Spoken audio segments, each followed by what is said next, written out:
So guys, narito tayo sa may Kuala Lumpur Hot Pot Mala. Ito. Pero ang daming bumibili dito. Parang empanada na bilog. Silipin natin. Ang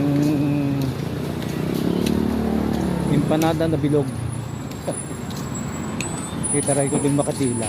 Yan, ganun ang paggagawa nila. Tapos ipiprito.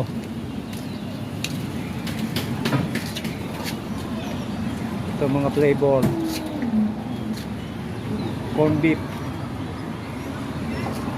egg.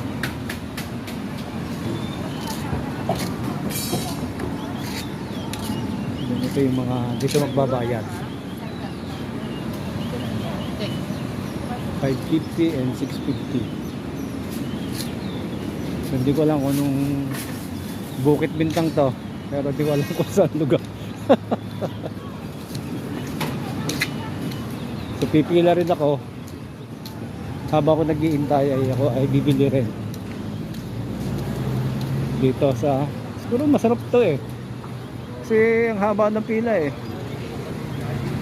haba. Bye bye, God bless, peace.